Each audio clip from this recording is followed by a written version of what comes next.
What's good, everybody? RJ Shelton here, back with another episode of Spartan Dog Edition. As you see on the screen here, got my good brother Tony Lippett, aka Lip. What's happening, partner? It's the Wizard. Let's go ahead and hop right into it. The Lions went ahead and faced the Chargers. They lost 34-7. Kind of an ass whooping, if you want to go ahead and just call it what it is. But Hooker, I think, went ahead and came out with some type of injury. He had 18 yards, 3 of 6 from the field, 1 interception. Allen came in, was 9 of 14, had 91 yards and 2 interceptions. So it really wasn't hot play from the quarterbacks, as we all saw. I saw the highlights. I was in and out of watching it because I was out at Golf League. But when you go ahead and see the stats here and you see the score, it's like, oh, God, it's not looking too well. Reynolds had 10 carries for 38 yards, 1 touchdown. Jabari Smalls came in, had 11 carries for 35 yards.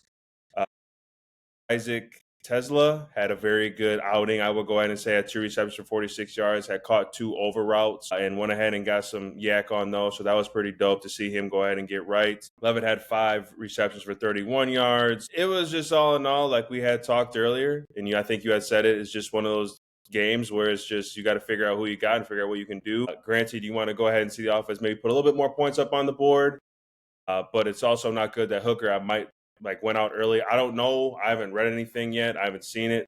That if he had some type of maybe injury or they just pulled him right away due to something. But you do definitely need to go ahead and have a number 2 quarterback going in. Talk to me a little about this game. If I'm not mistaken, I remember talking about it last week, and we kind of made our predictions of who was going to win.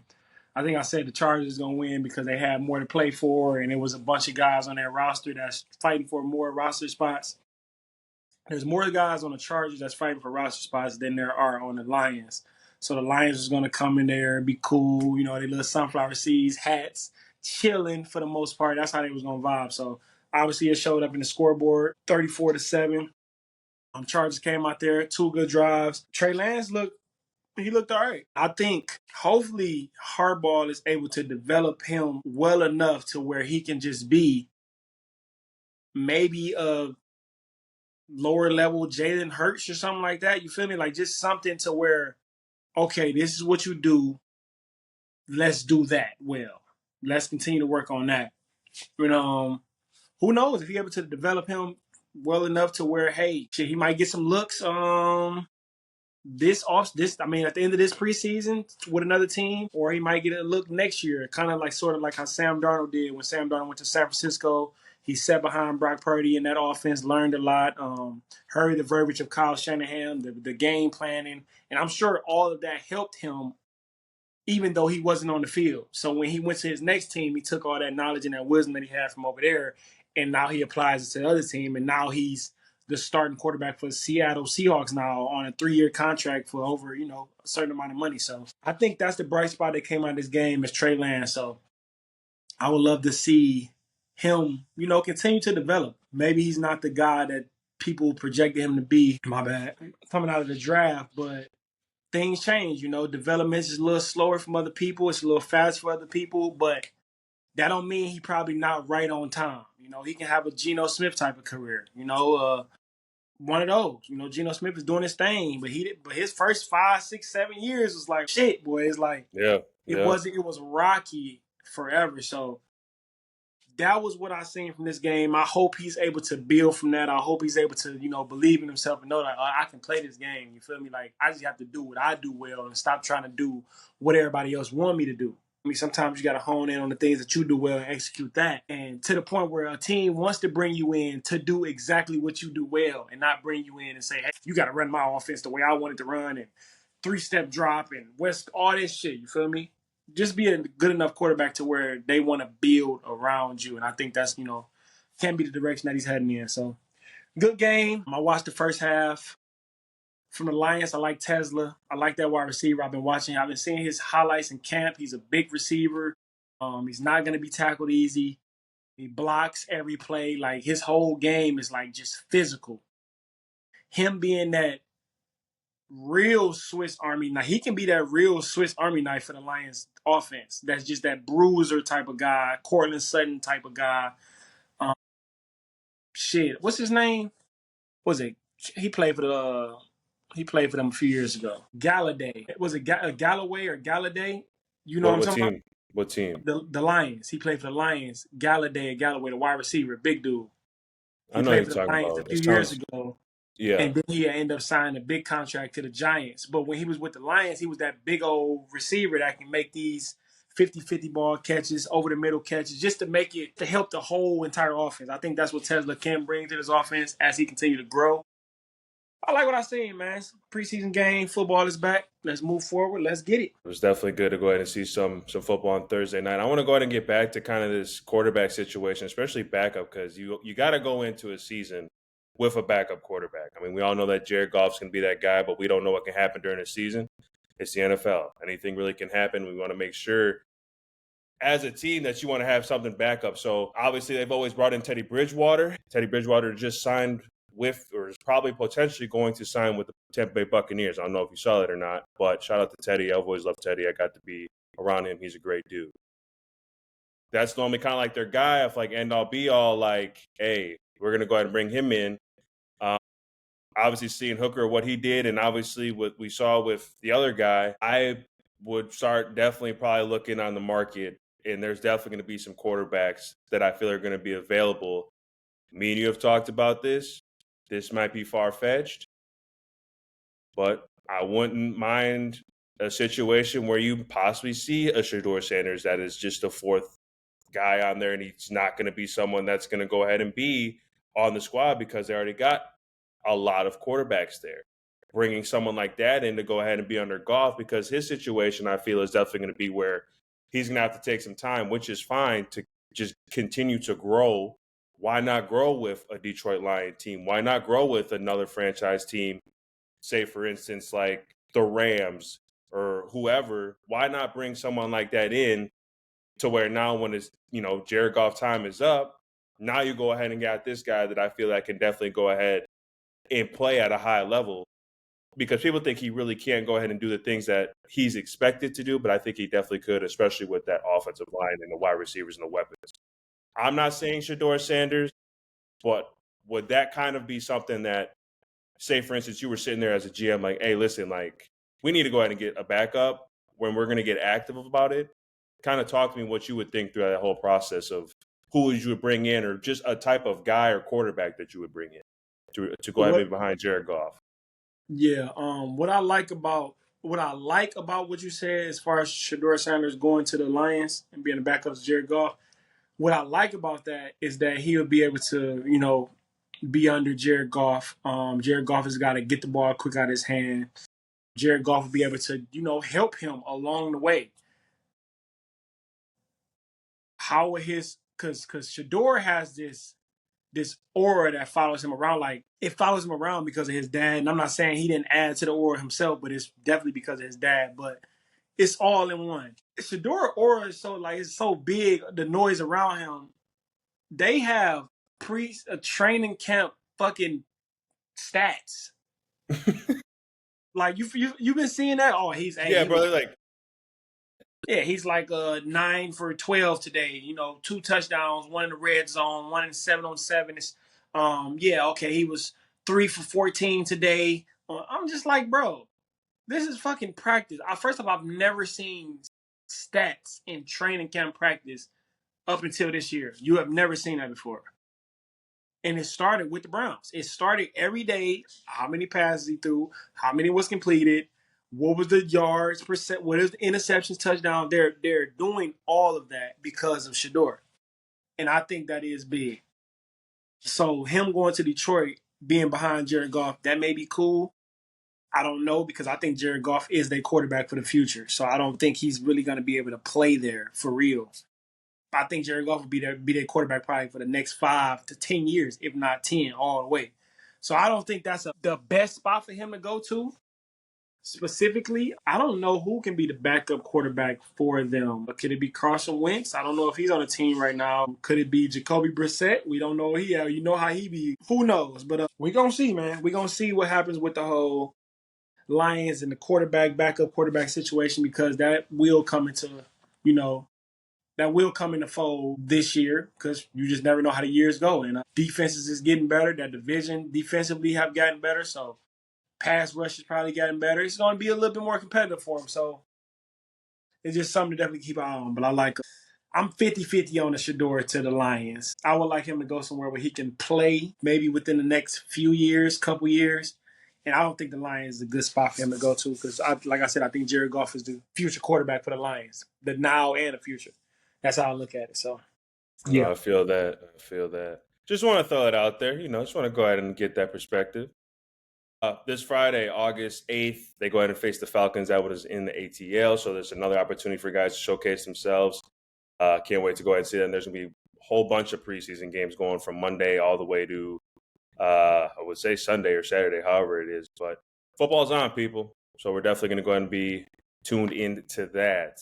Let's move on over to the Detroit Tigers. They had a little bit of a slump with the Blue Jays, but then they went ahead and swept the Diamondbacks, went ahead and won the series against the Phillies 2-1. They won last night against the Twins. I'm expecting them to go ahead and probably sweep the Twins or win the series. They are still top of the division, 66-48. You can correct me because now you are all in on the Tigers. Are you guys third now or second? No, we second. We second in the whole league, but we first in the American League. Okay. Y'all still the Brewers 68-44. Tigers 66-48. So that's 1-2. Just keep on playing, man. We're gonna next thing you know, as soon as August is done, then we're gonna start hitting the playoffs and it'll be real serious. So we'll definitely keep our eye on that. Michigan State football, August 29th is the big day where we go ahead and face Western Michigan. Talk to me on what will make you. Obviously, we've talked about Aiden Childs. We talked about what we want to see. But I think it's always good to have a refresher. That first drive, tell me what you want to see on that first drive on the offensive end for Michigan State. I would like to see, what would I like to see for the first drive? I would like to see growth. I would like to see chemistry. I would like to see connection. I would like to see flow. I would like to see easy to get in the huddle, out of the huddle, know what we want to run, know what we want to look, know what we want to be, know how we want to line up, know what's the objective for that play. I want to see us like the pre-snap. Pre-snap, I want to see if we got it together. Post-snap, shit happens. You feel me? Pre-snap, I need to know if we're going to be aligned the right way, assigned the right way, and if the effort is going to be there. And effort is usually after the play, but I'm really talking about before the play. I just want to see a clean, I just want to see the clean setup, clean look. How does it look? Because you can build off that. Obviously, there's going to be some penalties. The first game of the season, there's going to be some holdings, some false starts, some offsides, PIs, all type of shit, missed tackles, drop passes. It's going to be that because it's the first game. We get it. How fast can we bounce back from that? How fast, if we get a penalty on first down, this 1st and 15 now, how do we respond to that? How do we react to that? You feel me? Where the leadership at? Where's the leadership coming from? There's a lot of different components to, being a great team, even just being a good team. There's a lot of, components that people kind of bypass a little bit or overlook a little bit, but chemistry, assignment, alignment, that's what I want to see. First drive, SpartanDawgs, that's what I want to see offensively for sure. No, we're definitely going to see it, man. It's going to be here. I can't wait to go ahead and see what we got going on. I feel like this is going to be a good year for us this year. Short segment, obviously, with our Michigan sports. So let's move on over to the Speak Honest segment. Let's go ahead and start here with the Micah Parsons situation. Still hasn't been paid yet. He's out of his deal when he first signed.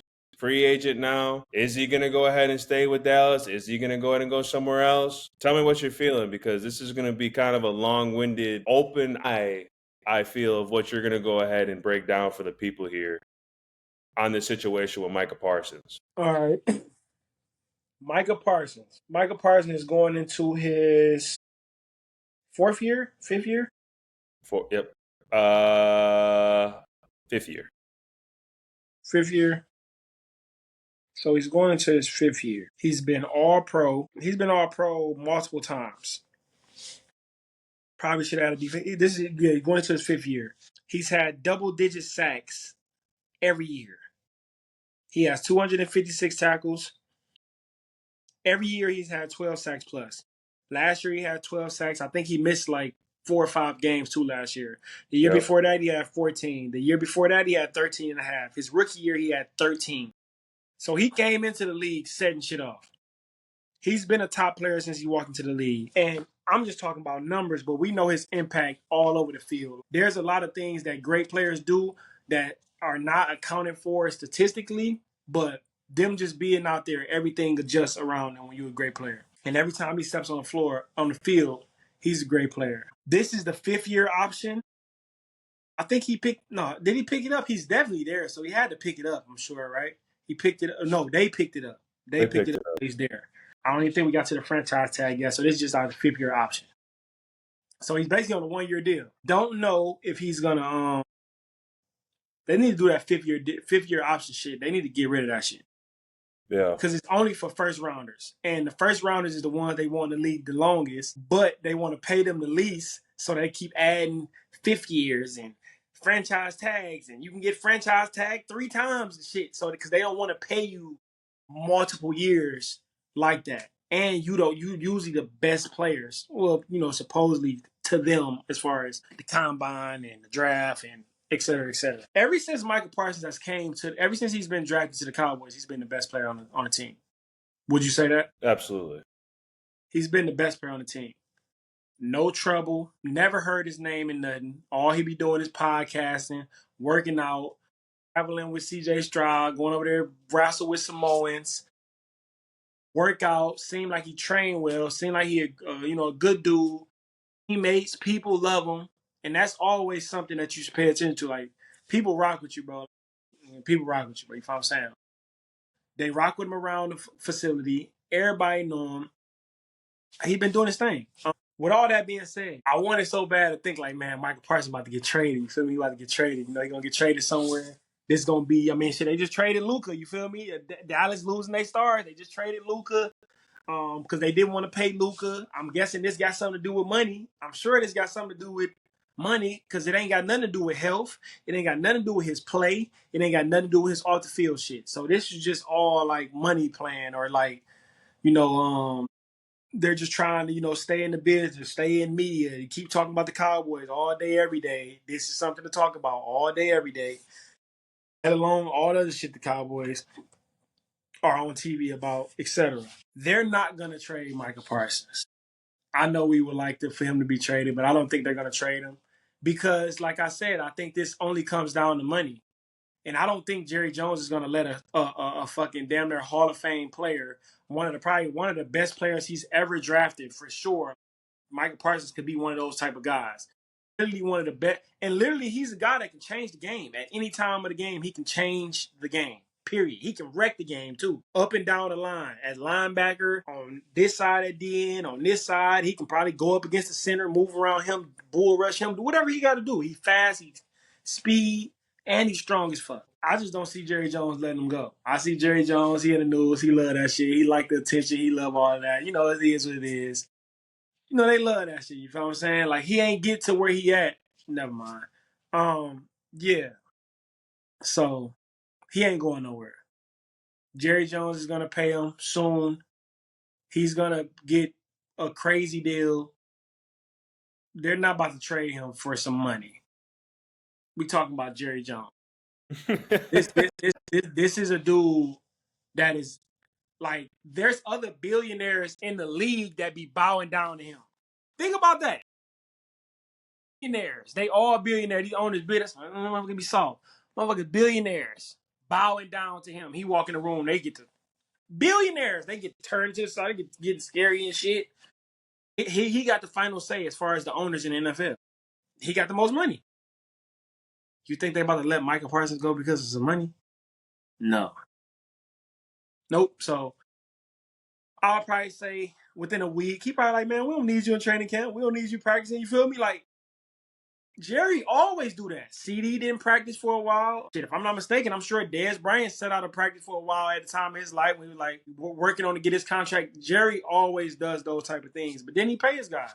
He always pay his guys. Those his guys. He drafted them, so I don't see Micah Parsons going nowhere. If he do, they gonna get a haul for him though. They gonna get a great player, 2, 3 first round picks, some more picks. They're going to get a haul. It's going to be bigger than that trade, that Ricky Williams trade back in the day when he went to New Orleans to come up in the draft. They're going to trade a haul for him. It's going to be probably one of the biggest trades in the game ever, but I don't think we get there because I don't think they want to get rid of Micah Parsons. That's just me. So he will be paid soon, and he will continue to be a 12, 13, 14, 15, 16 sack a year guy consistently. Micah Parsons will be a Dallas Cowboy moving forward. I don't think he will play for another team in his career, but who knows? I don't know what the fuck I'm talking about. I'm just talking shit. I'm just guessing. This is an educated guess. This is a hypothesis. I don't know nothing, but who does? Man, I tell you what, though, when they go ahead and they get that contract together, he's going to be the highest paid DN to ever play the game. I don't know what that number is going to be. I don't know. I remember when I think it was Nick Bosa signed for like 34, was it 34 a year or something like that? I don't know when it was. He going to get paid. He going to get 40. He has to get 40. Because TJ Watt, what did TJ Watt just get? 41. He got 3 for 123. Yep. So that's like 41. He's going to get like 45 guaranteed a year. He's getting $45 million guaranteed a year, and he's going to sign a $200 million contract, and the guaranteed money is going to be around like 130, 140. Like, he's going to get one of those contracts. Especially if the Bengals just made – the Bengals made Jamar Chase the highest paid receiver in the league by $5 million. Justin Jefferson was making $35 a year. Jamar Chase come in next year and say, I'm about to make $5 more million a year than you. Parsons going to be like, bro, I'm way more valuable than a wide receiver. So I need 45 a year. Yeah, give me my shit. That's how I see that working out, though. Cowboys being the Cowboys, man. They love the attention. They love the, you feel me? They like the bad bitch that just want to be bad forever. You feel me? Go sit your ass down, James Harden. Goddamn. No, I remember when they did it with Dak Prescott when they had to go ahead and get his contract situated. I mean, that's what they normally do. They go ahead and just they love to put on the show. They love the build up, and that's just what Jerry Jones does. And they, like you said, couldn't speak about it any better. They pay their guys at the end of the day. And I mean, if the Dallas Cowboys want to be anything on defense, they need him as bad as anyone on that defense. So he ain't going nowhere. I mean, yesterday he had his jersey on. He was chilling with the D-line. He was talking with the coaches. And majority of the time, like, if you're really thinking about getting up out of there, you're not at practice that day. So that kind of gave me like he ain't going nowhere. Who requests a trade and go back to practice? What the fuck are you doing, bro? I be at the crib, my feet up, chilling. Man, get a massage. Crazy. But let's move on over. There's a lot of just big, I guess, conflict and a lot of key positions for certain teams that need to go ahead and get their situation right when it comes to contracts. Obviously, James Cook went ahead and did the right thing. Obviously, he didn't go ahead and get his payday or they didn't come to agreement. He was at practice, I think it was yesterday. They still hadn't got it squared away. They think probably by this time that it'd be taken care of. He'd be signing on the dotted line. Didn't. He went ahead and proceeded to walk off the field. Talk to me a little bit about this situation because James Cook is a very big piece to that offense there down for Buffalo because you don't want your quarterback running 25 times a game and throwing 25 times. That's what he was doing earlier in his career, and that is a big no-no because you got to go ahead and keep that guy as injury-free as possible if you guys want to go ahead and get to the next level, which is meaning beating the Chiefs or beating whoever in that division, Baltimore, and getting to the Super Bowl. Talk to me right now kind of what the Bills need to go ahead and figure out because they need to have this guy signed already. He should have been signed before even training camp started in my eyes. Yeah. I mean, we kind of briefly talked about it yesterday. I feel like James Cook is, I mean, obviously he's the second best player on their offense for sure. I mean, obviously Josh Allen, but I would probably say he's probably the second most important player on that team. I mean, maybe if I don't, I would think the running back to help Josh Allen would be important on that team, especially when you got a Pro Bowl running back, a playmaker running back that can catch the ball out the backfield, that can run the ball out the backfield. Like, he's a playmaker back there. Like, we've seen in the playoffs, him making plays, him catching the ball out the backfield, making shit happen, and he has done that at a high level. And I don't think that was just because of the presence of Josh Allen being in the backfield with him, because they didn't have super receivers either.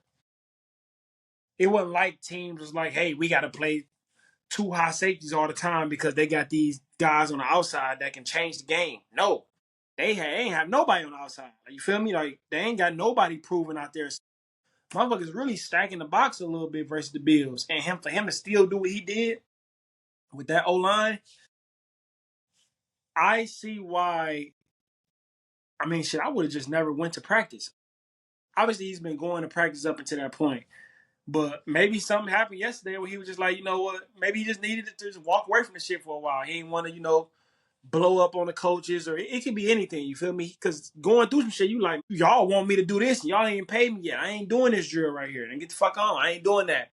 And that's just how it is. Until we get this situated, this is our energy with each other. So maybe that's what it was. Maybe he was sick. Maybe he was just like, all right, man, I'm about to walk off. Maybe, they was talking before practice, and he kind of got memo that it wasn't going how he wanted to go and went out of practice. You feel me? So I just feel like they should pay him, though. They're not paying a lot of guys. Obviously, there was an injury that happened yesterday or the day before yesterday with their Josh Allen's top target, Shakir. He got a high ankle sprain. I know about high ankle sprains. His ass is not going to be healthy this entire year. Over with. You get a high ankle sprain in training camp. First off, you're not going to be back till you probably won't be back till week 3. Week 3, maybe 4, just to be safe. He's not playing game 1. He got a high ankle sprain. That shit usually 4 to 6 weeks. That's not a joke. So now you ain't got him. You feel me? He's gonna be hampered the whole season, and he already little. You feel me? You got other guys, but other guys you got to see what they are able to do this year.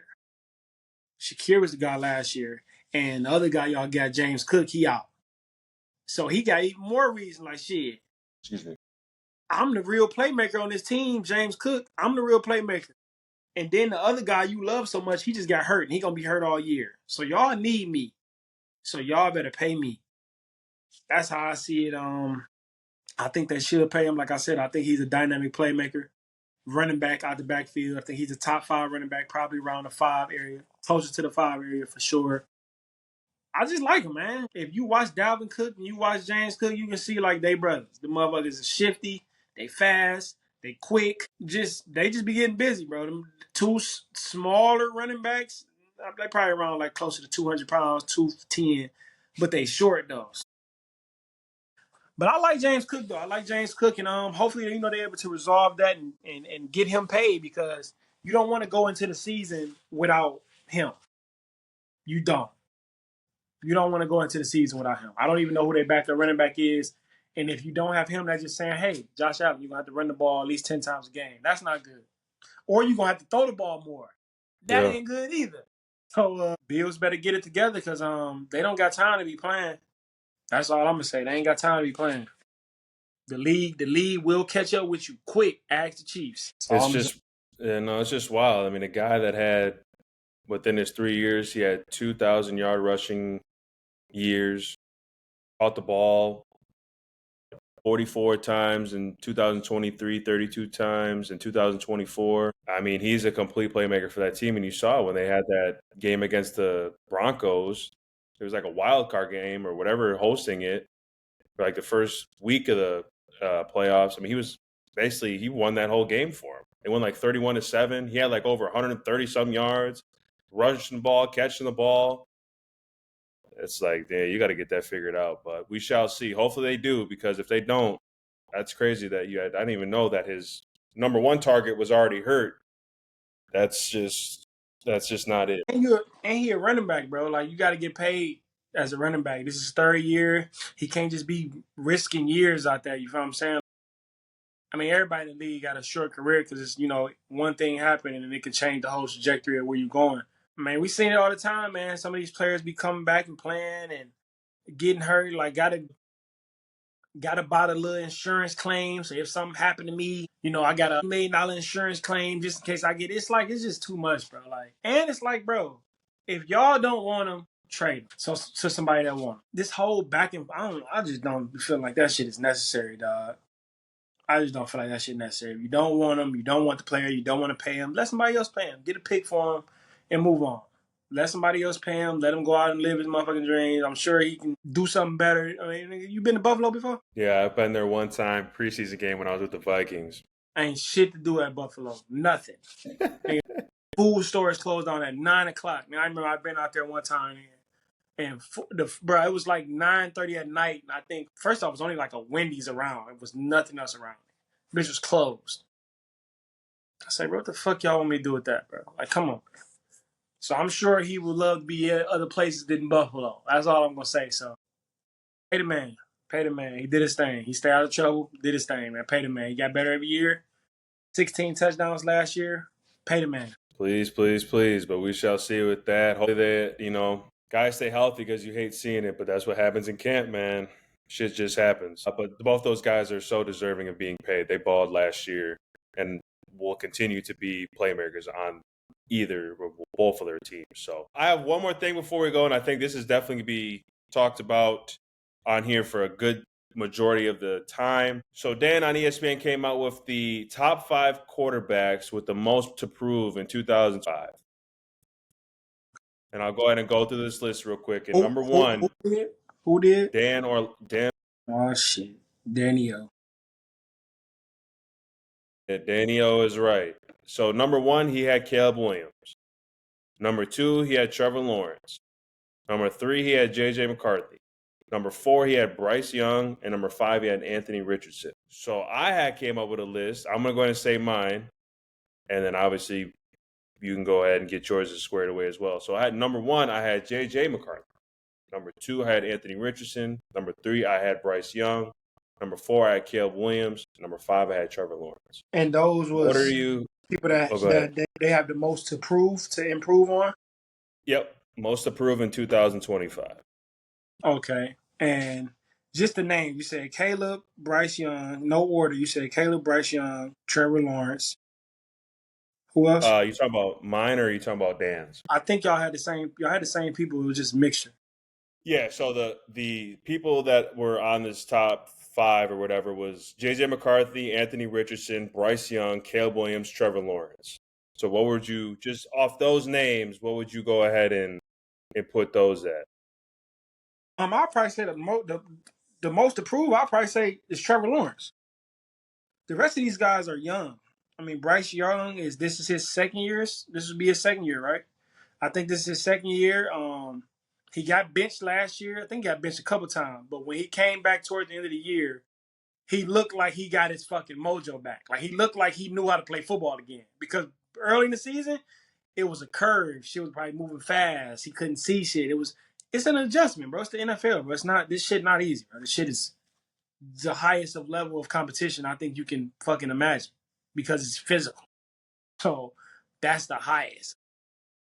So I don't think it's him. I think the Panthers are a dark horse team to make the playoffs this year. JJ, we don't know what he's gonna be. JJ McCarthy, we don't know. So you can say he got the most to prove, but I don't really think he got nothing to prove. Shit, he ain't did nothing. So we gotta see. Caleb Williams, I do think he has a lot to prove because he has so much potential and people have been talking about him like he's just all worldly. Like I said, I remember talking about him like, man, this shit is just crazy. But I always used to say, I want to see how he just run like the regular offense. Like, can he just fucking hand the ball off? Can he just 3-step drop, throw the hitch, throw the slant, throw the out route, dragging? Can he just throw the mesh routes, throw the hitches, throw quick game? Can he do that? He's having a hard time doing that. So all the special shit is cool, but if that's all you have and every time you got to run around in circles, that shit was cool in college. You ain't doing that in the league, bro. And we see it. I watched him at USC run around, duck around, come all the way to the left and throw a dime.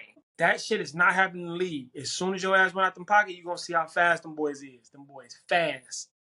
And they looking at you and they want the ball and you got it. So they coming to get you. So, yeah, he got a lot to prove, but, I mean, that's up to him. Anthony Richardson, I would say, yeah, he got something to prove. He definitely has some stuff to prove. Shit, first they got to prove is he a starting quarterback. You feel me? They brought in a guy that's been a starting quarterback and Daniel Jones for the last few years, and then that same guy was for the back half of the season last year. I think he was with Minnesota, right? Yeah, he was with the Vikings. So he's been under Kevin O'Connell for a while, learning the game, seeing the game from a different level, seeing it from different perspective, hearing. I think Kevin O'Connell is a good coach, especially a good offensive coach. So being able to learn from him and pick his brain and see the game plan and why they want to do what they do, I'm sure that helped him. But now you come over here with AR. They drafted him in the top 5 last year. Had a couple splash plays last year. Then he got hurt and missed damn near the whole season. It would have been good last year if he didn't get hurt and he was able to play a lot. So now that you got hurt, now you ain't getting no reps. Now you got to rehab back.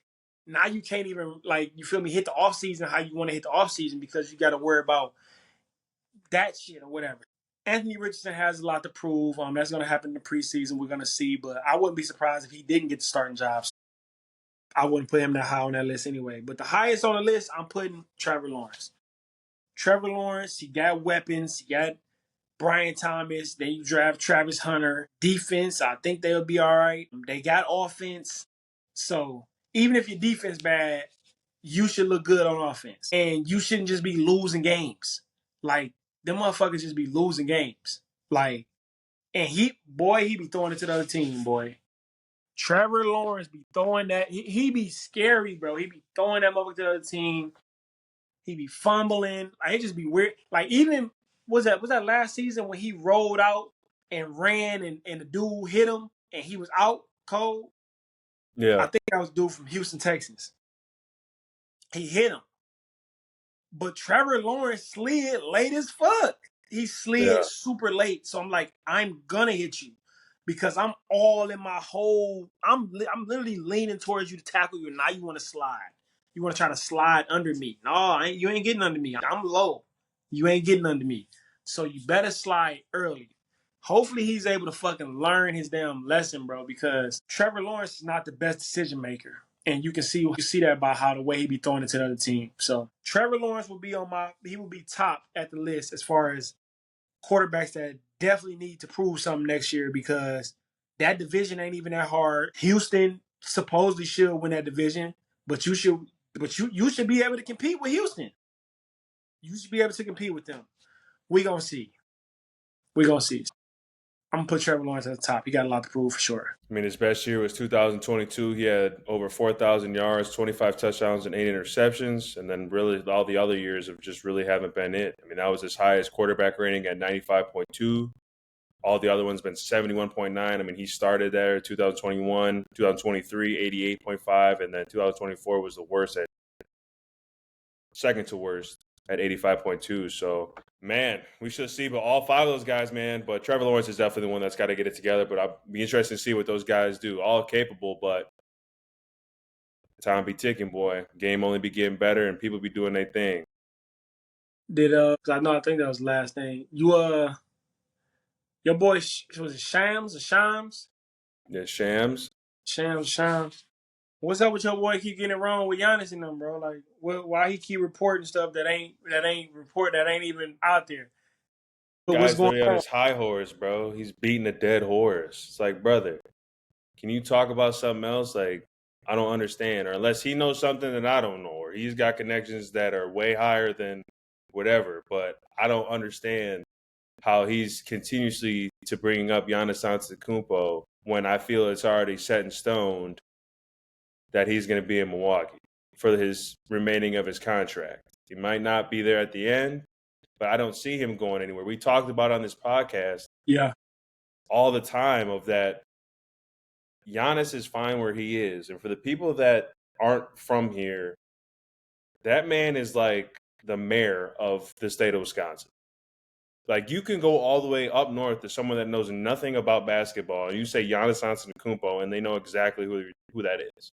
The guy that won us the NBA championship. I'm talking about to the boonies of northern Wisconsin, to where the population is probably not even over 1,000. They know who Giannis Antetokounmpo is.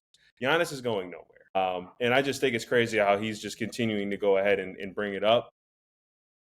But hey, that's what happens when you got guys that got to be on their high horse, I guess. I don't know. He's probably a cool dude, good dude, but like this is just it's over with. Like what are we talking about? You bring this up for what? Shit, they gotta talk about something. Ain't nothing really. Brian ain't doing nothing. Brian ain't saying nothing. All the noise been quiet on Brian, so they ain't got nothing to just make up about him. He been out the way. He ain't did no interviews. I ain't got nothing to talk about. He ain't did nothing. Luka got paid. Luka signed a 3-year deal though. Luka signed a 3-year deal for $165. He could have signed a 4, but he didn't. But I think he signed this 2-year deal because on the back end of that last year, he had been an extend that before that last year. And I said it's his projected contract in a few years. They said it was going to be a 5-year, $420 million. $420. So that's why he ain't signed it. I think he just signed a 3-year deal. I mean, yeah, I ain't really got shit. I ain't got nothing on the Lakers. It wasn't. I just brung it up. It was just something. Luka signed his deal. Whoop-de-doo, good job, whatever. But we gonna see what happens. I ain't got no Lakers talk. I ain't got it in. Yeah, fuck. All right, one thing before we go though, you got 4 wide receivers. You only can pick one. You got Nico Collins, Neighbors, Amaz St. Brown, Drake London. Who you taking? Shit, like just next year or like just or just this season? Just this season, you're taking one. Drake London, Amaz St. Brown, Malik Neighbors, Nico Collins. Shit. It's gonna come down to Malik Neighbors and Nico. And this year, I think Neighbors is going. He's been unstoppable at training camp. I told you he was by the end of this year he'd be a top 5 receiver. But it's funny because I got Nico Collins at number 5. Yeah. But at the end of this year, I think Neighbors is gonna fuck around and like he can fuck around and win the Triple Crown this year. Maybe not touchdowns because I don't know how good the offense is gonna be, but catches and yards, I think you can control that. I think he gonna catch the ball, he gonna get open, and he ain't easy to tackle. If you go back to his LSU tape, that motherfucker is strong, and he probably playing with a different level of passion, a different level of like focus, because his man had just passed away. Lacey from LSU. Rest in peace of Lacey. What's his name? I think it's Kyron Lacey. I might be saying his name wrong. I know his last name Lacey. I don't know for sure his first name. Rest in peace to him. And I'm sure that spark something in, like you can see his energy, like he dancing more. It's kind of like his person. I don't know if it's his personality because he seemed like a real chill guy. Like, he seemed like a guy that just be like, I'll just be chilling. But he got personality as well, so he probably gonna showcase that more, knowing that his guy came. That shit make you want to live a little bit more when somebody just, you feel me? Like sometimes I do that to you. So I know I just rambled on right there, all that. But if I can take one for just this year, I'm gonna take Nico Collins. Shit, bet it. I'm gonna take Neighbors. I ain't gonna lie. I think Neighbors could be the only one that we had talked about, like maybe a couple of people that can go ahead and get 200 yards in a game. He's one of them. Jamar Chase, Justin Jefferson. Nico Collins might be one of them guys too. I ain't gonna lie. He might be. I think those 4 guys right there that I just said: Nico Collins, Neighbors, Justin Jefferson. All of them might go ahead and maybe have 2 games, if not one for sure, where they float over 200 yards. Yeah, you can book that shit. Yeah, because those guys are all hard to tackle too. So good luck. Yeah, yeah. Nah, I like the Nico Collins, man. I think Nico Collins is gonna go crazy. That's a good one. That's a tough one too, though, because all the other Amon St. Brown ain't weak. He's another guy who can go off. Excuse me, for 200. Drake London could surprise you, but it depends on Michael Penix. Michael Penix, hopefully he unlocked them boys more.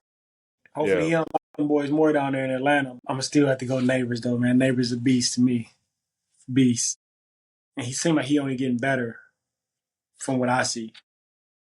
Yeah. I watched him run a fucking curl route the other day. I say he can do that too. He came out of that boy fast. Turned around, faced up the corner. Pew, gone. Pew. That's crazy. Gone. And he going up against Stingley every day. You talking about Nico? You talking about Nico? Yeah, he going up against Stingley every day. Like, that's the number one corner. And the other corner in Houston. He was a rookie last year. Bro, they talk about him like he locked down. I think it's Lassiter, number 2. He wore number 2 this year. I think he wore number 30-something last year, but he wore number 2 now. But he be locking shit up. Tall. Kind of remind me of myself maybe a little bit. Tall guy. Linky guy out there with some ball skills. I think he got ball skills. I think I got the best ball skills like ever. Yeah, ever. His shit all right. He got some ball skills though. He can catch that rock on some Cromartie type shit. You remember Cromartie? You might be before your days and shit. What team he play for? Oh wow, Jets and the Chargers. Chargers. He played for Chargers. Yeah. No, he was nasty. He was the one that went ahead and had that one hander against the, I forget what team it was. It was on some like Monday night or something. Peyton picked off. Motherfucker, Antonio Cromartie picked off Peyton 4 times in one game, bro. I think it was on Sunday Night Football, Monday or Sunday night. Picked him off 4 times in one game. That is nuts. I picked off Phillip Rivers twice. He came up to me after the game. Good shit, my boy. He came up to me and said everything. You had a hell of a game today. He was like, yeah. one of the picks you had, you wasn't even supposed to be there. I'm like, bro, I watch film though. You know, I see what you like. I seen what you be wanting to do. You feel me? I had to get up in there. You feel me? I had to showcase myself. You say no. But Phillip Rivers was talking hella shit. But like I said, after the game, he came up to me. I was like, man, good shit. I got 2 of them. I got 2 of them off of them. I need 2 of them. I need to sign it too. But yeah, man. So I forgot what we was talking about. But yeah. You taking Nico for your guy. Bet Nico. Yeah, no, it's gonna be so incredible this season. Guys be making plays all over the field, defense, offense. Neighbors are BRT. Neighbors are Brian Thomas Jr. Just for this year. I'm taking Neighbors. I'm sorry. I can't. What I'm seeing from Neighbors, bro, it's too giving to where he's gonna be having 100 yards every game. If he can just get the ball and the O-line is holding up and Russ can go ahead and give him the ball, he gonna make it work. He's going to make it work. That boy Brian Thomas Jr. though. He nice. He ain't no fucking joke either.